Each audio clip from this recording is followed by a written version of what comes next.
మనకు ఉండేటువంటి రాత్రింబగళ్ళని కొన్ని భాగాలుగా చేశారు. అటువంటి భాగాల్లో రాత్రి చివరి కాలం, రాత్రిలో ఉండేటువంటి చివరి ముహూర్త కాలాన్ని బ్రాహ్మీ ముహూర్తము అంటారు.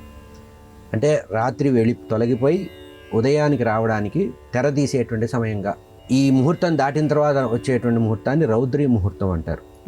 కనుక ఈ రౌద్రీ ముహూర్తం కంటే ముందే మనము మన యొక్క కార్యక్రమాల్ని ప్రారంభించాలని బ్రాహ్మీ ముహూర్తంగా చెప్పారు.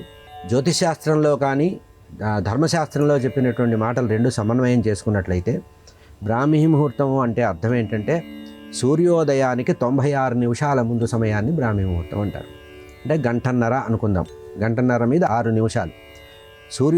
అంటే ఏ రోజు ఆ రోజు సూర్యోదయ సమయాలు మారుతూ ఉంటాయి. మీరు పంచాంగం చూసుకున్నట్లయితే దాదాపు వారంకి మారుతూ ఉంటుంది.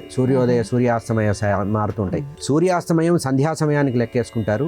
సూర్యోదయ సమయానికి ఉషఃకాలము, ప్రాతకాలము, అంతకుముందు ఉండేటువంటి బ్రాహ్మీ ముహూర్త సమయానికి చెప్తారు. కనుక మనము ఏ రోజైనా బ్రాహ్మీ ముహూర్త సమయం ఏది అని తెలుసుకోవాలంటే సూర్యోదయం కంటే సరిగ్గా 96 నిమిషాలకు ముందు సమయాన్ని బ్రాహ్మీ ముహూర్తము అంటారు. బ్రాహ్మీ ముహూర్తం అనేది చాలా పవిత్రమైనది, చాలా శ్రేష్టమైనది. ఈ బ్రాహ్మీ ముహూర్తంలో విశేషం ఎందుకు చెప్పబడిందంటే దేవతలు పితృదేవతలు కలిసి ఉండే సమయం అంటది.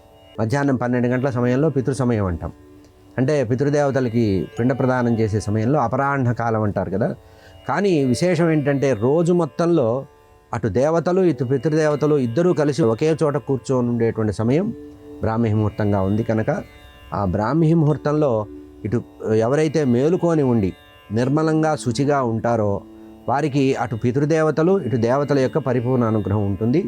మనకి ఏదైనా ఎక్కడైనా కర్మలోపం కానీ ఏదైనా ప్రారబ్ధ లోపం కానీ ఉంటే దేవతల అనుగ్రహాన్ని కోసం పితృదేవతలు మన తరఫున రికమెండేషన్ చేసే సమయం.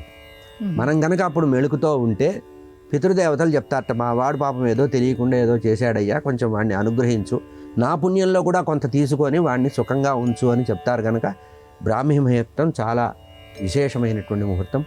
ఈ బ్రాహ్మీ ముహూర్తంలో ఏం చేయాలి అన్నప్పుడు కిందటి రోజు నిద్రించే సమయంలోనే మర్నాడు సూర్యోదయం ఎప్పుడో తెలుసుకొని దానికంటే 96 నిమిషాల ముందు లేవడానికి వీలుగా ఆ సమయాన్ని కేటాయించుకొని ఆ సమయంలో మెళుకు వచ్చేటట్టుగా ఏర్పాటు చేసుకొని శుచిగా ఉండాలట. ఆ సమయంలో అంటే మనం నిద్రించేటువంటి మంచం వదిలిపెట్టి మనం కిందటి రోజు గృహస్థుగా ఉండేటువంటి వాళ్ళు మన గృహస్థుగా ఆచరించేటువంటి కార్యక్రమాలకి దూరంగా వస్త్రాన్ని మార్చుకొని మనం రాత్రి నిద్రించినటువంటి వస్త్రాన్ని మార్చి కాలకృత్యాలు తీర్చుకొని ఏకాంతంగా మౌనంగా కూర్చోమన్నారు. మౌనంగా కూర్చొని మననం చేయమన్నారు భగవంతుడి గురించి.